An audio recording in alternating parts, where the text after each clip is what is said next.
The Transportation Security Administration has some travel options for identification that every passenger needs to know about. If you are flying in 2025, the TSA will allow you to pass through airport security screening even if you do not have these three things. Your real ID driver's license that is required on and after May 7th, 2025.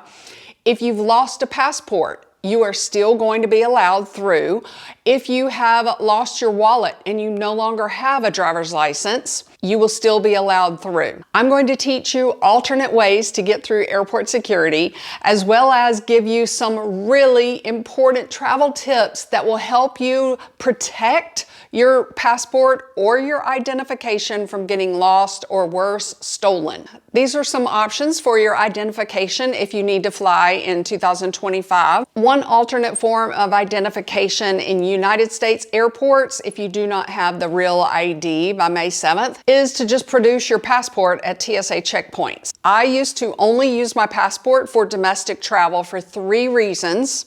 Number one, it was easier for me to just have my passport and toss it back into my purse or toss it back into my backpack back then.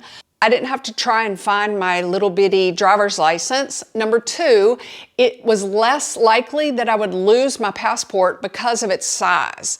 If a dark blue passport is on the floor of airport security, somebody's going to notice, or hopefully I will notice and then not lose it. And number three, I do not have to take extra time in that TSA line trying to find my little slot for my driver's license. But this travel tip is a warning to all passengers if you're flying in 2025. If you lose your passport, it's going to take you months, or it could take you months to get a new passport versus replacing your driver's license if you lost that. Travel tip number 2 is there are even more alternate options for your identification in airports. You can see on the screen that the Transportation Security Administration will allow these other forms of ID in order for you to fly in domestic airports. So this video is really for American citizens. Some of these accepted forms would be a transportation worker identification credential, a travel nation, federally recognized ID, and even some Canadian cards, whatever those are. Your driver's license probably already has Real ID in it. It would be a black star, a black outline star, a gold star, or the word enhanced. I will have a link for you to check what your state's license looks like if it is Real ID compliant. In the paragraph below this video, you're going to look for the words ... read more or ... more right underneath this video. I'll also put it in the first pinned comment for you with all of the other links. The Real ID Act was signed back in 2005, so they've had time to update you and warn you that this was coming, but Texas started rolling it out in 2016, so mine already has the gold star on it. It's gonna save you less stress because you stress less by following the rules and getting it done. One tip to remember is that children under the age of 18 are not required to have an ID in United States airports. That kind of gives me a little worry, but I digress. Travel tip number 3 is what if your license is stolen? If your license is stolen, you can get through airport security still. My college friend's daughter had her license stolen in New Orleans, and she was going to fly home the next day. Before I tell you how the TSA allowed her in, we're going to gather some important travel safety tips from this one passenger's mistake. Every passenger needs to know these tips.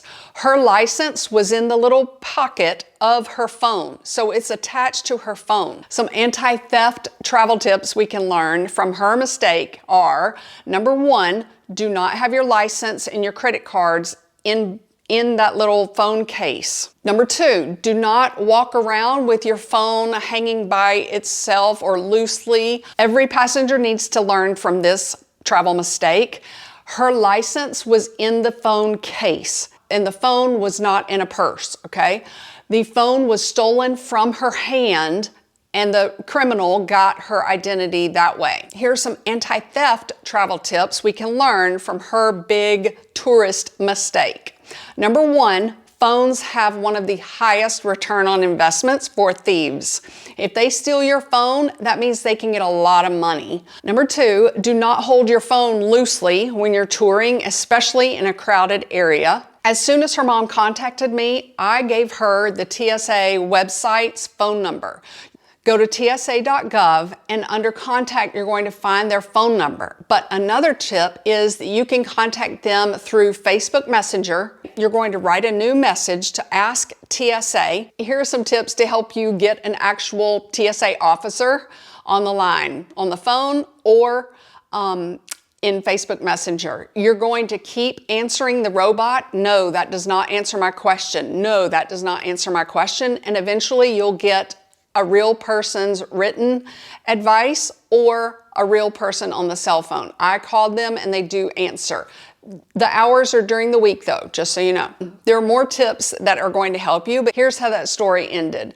Once her daughter got to the airport in New Orleans, they asked her some personal identification questions since she did not have her driver's license. They wanted to see if she had a pill bottle that would have her name and stuff like that on it, or they asked her if she had a piece of mail while she was traveling with friends to New Orleans. Of course, she didn't, but she also gave them some other identifying answers that were acceptable to those authorities. If you do not want to give them answers, they can deny you entry. One other travel tip that I will have in a video later is to stash your cash or to spread your cards in different places when you're out in public.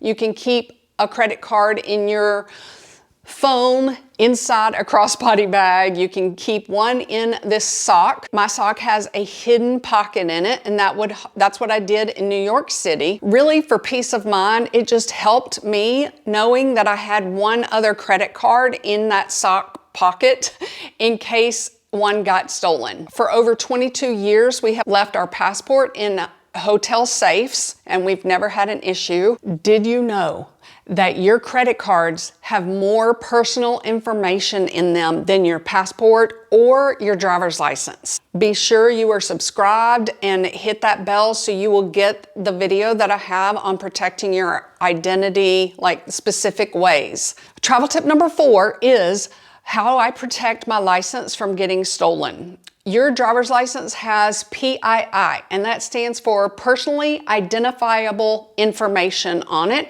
that a thief can use to open a bank account, to try and find from someone, especially through phishing scams, through your email, through mailing something to your home in order to steal the rest of your identity that they need. So you do not want to give them a leg to stand on. We can hide in a corner and never travel again, never leave our house, or we can punch fear in the face and live life to the fullest. I protect my license by using these tips. Number 1, I use a crossbody bag that has slash-resistant panels.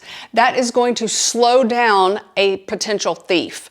If it takes them time, they are going to move on. They want the easiest return on that risk investment. I also like this crossbody bag, and I will list other versions of it because the straps also have a wire in them that are slash resistant as well, slowing down the thief. That is the most important defense that us as tourists can do. We as tourists can do. Number 2, if you do travel with a purse, wear it across your body so that they can't just grab and run with your important valuables. Number 3, you can also use an RFID blocking wallet. Many viewers ask me what RFID is. It's like some radio frequency technology that criminals can use if they get close enough to the chips in your credit cards. If your credit cards are inside an RFID blocking wallet, that technology cannot read what's embedded in the chip. One travel tip that I thought was fascinating that I did not know is that the TSA does accept expired driver's licenses within a year of when it expired, as long as that expired form was acceptable back then. Travel tip number 5 is expired passport identification. Many more countries now are requiring your passport to not expire within 6 months. So go right now and check your passport expiration date. It's really tiny. And so many people, the boy who's living with us, could not go on a really important family reunion trip because he got to the airport and then realized his passport was expired. Okay, one really helpful tip that is going to give you so much relief when traveling with a passport. The RFID technology that can read and steal your identity in your passport can only steal your identity if the booklet did not have this important magical technology in it. All passport booklets have a protective RFID blocking technology in it. When it is closed, when it is open, that is now broken. So another tip is that RFID reading technology has to be within 6 inches of your open passport book. Doesn't that make you feel a little better?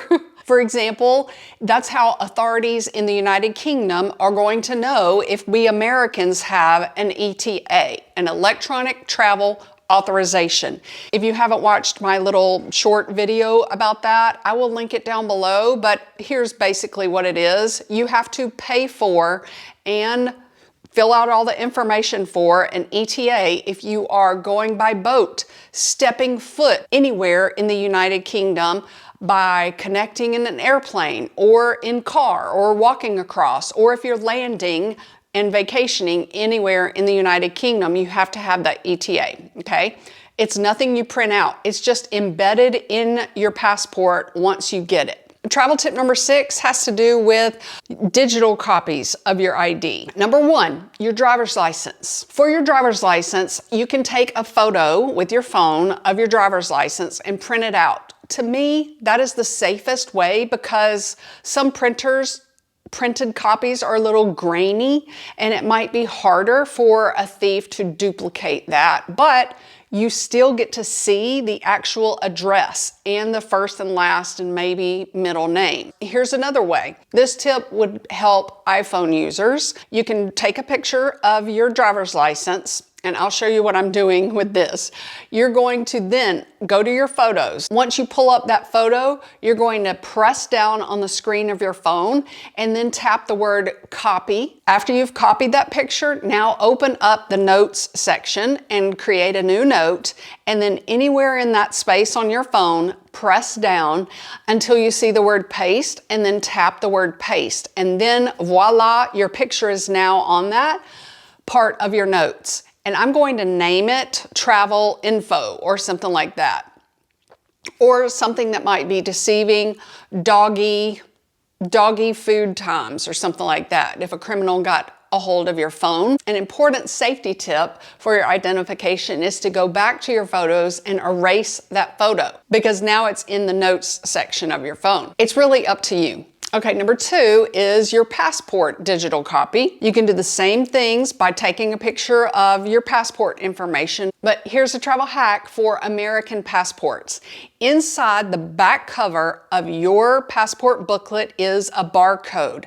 That has all of your passport information on it, and only if a criminal has the reading technology to read the personal information that is embedded in that barcode, only then can they get a hold of your information.